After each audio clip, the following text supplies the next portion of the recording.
mendiang Brigadir Yosua. Alat bukti ini akan dihadirkan ke majelis hakim untuk menunjukkan kepada dunia bahwa manusia ini memang bejat ini. Manusia ini memang punya tabiat yang rusak. Manusia ini memang punya kepribadian yang busuk.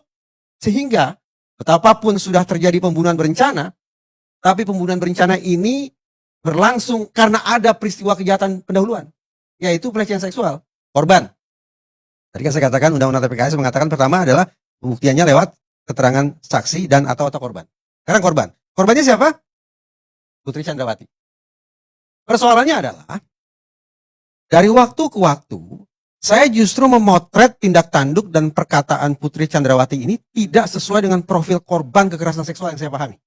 Ambil misal, Undang-Undang TPKS juga yang mengatakan bahwa yang namanya identitas korban kekerasan seksual wajib ditutup. Itu ada pasalnya itu, ada sekian banyak pasal berciri tentang itu. Tapi faktanya, mari kita ingat kembali. Di depan Makobrimob apa yang terjadi? Alih-alih identitasnya ditutup, justru Putri Chandrawati ini, entah oleh inisiatif dia sendiri, entah dihadirkan oleh penasihat hukumnya, justru muncul di depan Makobrimob. Dipersilakan berbicara, lalu dia memperkenalkan dirinya, bahkan dia sebut namanya. Tindak tanduk dan perkataan macam inilah yang sekali lagi membuat saya sanksi. Masa iya ya, ada korban kekerasan seksual yang sedemikian gamblang muncul dan memperkenalkan dirinya. Dan melakukan perbuatan atau tindakan yang sungguh-sungguh bertentangan dengan Undang-Undang TPKS. Lagi, Putri Chandrawati ini mengklaim dirinya korban. Mari kita bayangkan korban, apalagi korban kekerasan seksual, korban kejahatan serius, pasti butuh bantuan. Pasti butuh perlindungan.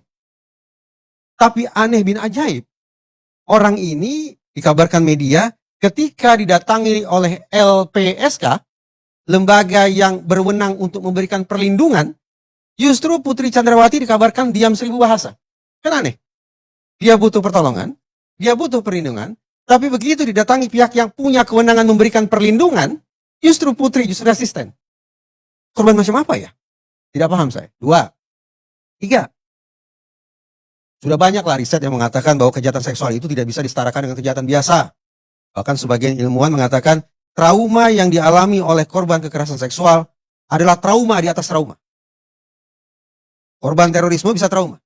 Korban perampokan bisa trauma. Korban bencana alam bisa trauma. Korban perceraian bisa trauma. Tapi yang namanya kejahatan seksual efeknya adalah trauma di atas trauma. Itu kata sebagian ilmuwan. Lantas manifestasinya apa? Tanda-tanda orang yang mengalami trauma di atas trauma itu apa?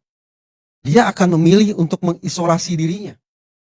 Dia membatasi betul pergaulan sosialnya. Dia akan masuk pada fase terluka yang barangkali tidak butuh waktu sebentar. Yang butuh waktu tidak sebentar untuk bisa pulih kembali. Tapi lagi-lagi, dalam waktu yang tak begitu jauh, orang yang disebut mengalami kekerasan seksual, yang kita asumsikan mengalami trauma di atas trauma, tapi justru muncul di depan Makobrimob sebagaimana saya lukiskan tadi. Berarti sudah ada sekian banyak tindak tanduk dan perkataan Putri Chandrawati yang sayang beribu sayang, justru kontradiktif. Bertentangan betul, berlawanan betul dengan profil korban kejahatan seksual. Sudah 2 nih. Keterangan saksi, keterangan korban, tampaknya dua-duanya tidak kredibel ini. Kita masuk ke yang berikutnya, yaitu keyakinan hakim. Maaf, saya tidak bisa menyinggung keyakinan hakim. Tapi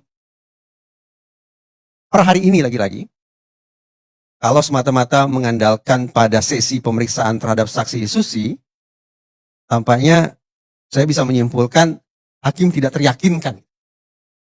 Hakim tidak teryakinkan akan klaim sudah terjadi kekerasan seksual di Magelang.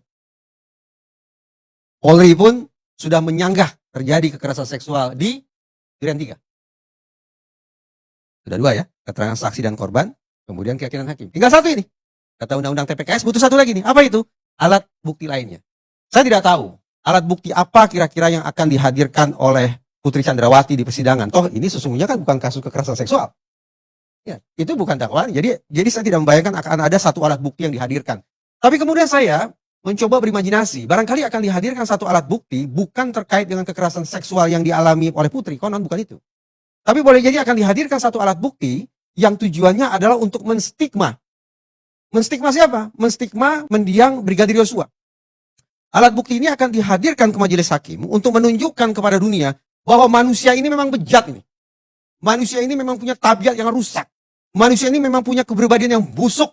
Sehingga betapapun sudah terjadi pembunuhan berencana, tapi pembunuhan berencana ini berlangsung karena ada peristiwa kejahatan pendahuluan, yaitu pelecehan seksual.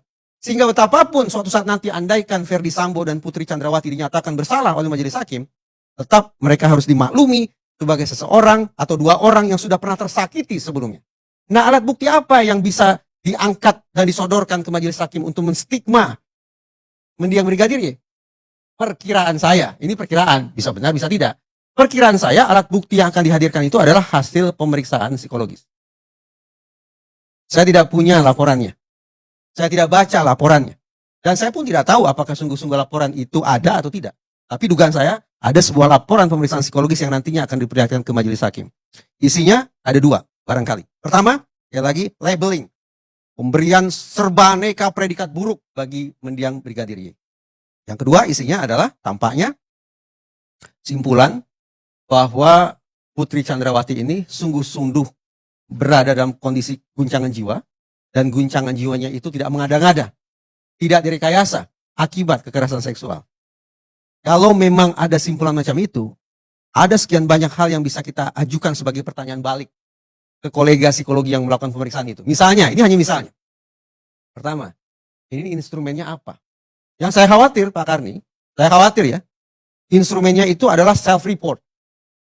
Ada sebuah formulir yang harus diisi sendiri oleh orang yang mengklaim dirinya sudah menjadi korban kekerasan seksual. Pertanyaan pertama saya sederhanakan, apakah Anda dalam keadaan sedih? Maka korban pasti akan menjawab, ya sedih. Nomor dua, apakah Anda mengalami ketakutan? Ya karena dia mengklaim sebagai korban, dia akan jawab, ya saya mengalami ketakutan. Nomor tiga, apakah tubuh Anda merasa nyeri? Ya karena dia korban, lagi-lagi dia akan mengklaim, ya saya adalah orang yang mengalami kesakitan di sekujur tubuh saya. Kita bisa bayangkan, kalau ternyata instrumen yang dipakai adalah self-report, yaitu melaporkan diri sendiri, dia mengklaim sebagai korban, lalu dia isi laporan diri tentang diri dia sendiri, patutlah kita khawatir bahwa isinya adalah kedustaan semua itu.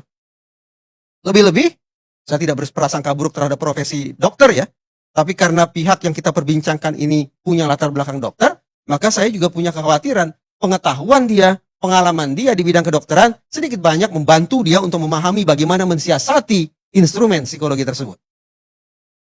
Nah, saya sudah. 3 barang yang kata undang-undang TPKS dibutuhkan untuk membuktikan benar atau tidaknya, ada atau tidaknya kekerasan seksual. Keterangan saksi dan korban yang sudah saya simpulkan per hari ini, kedua-duanya tidak kredibel. 2, keyakinan hakim yang per hari ini bisa saya simpulkan hakim tidak teryakinkan oleh klaim kekerasan seksual tersebut. Yang ketiga, alat bukti lainnya yang saya tidak tahu apa alat bukti itu, tapi kalau memang alat bukti itu adalah laporan psikologis, maka saya ingin merekomendasikan jangan serta-merta percaya terhadap hasil atau isi laporan pemeriksaan tersebut.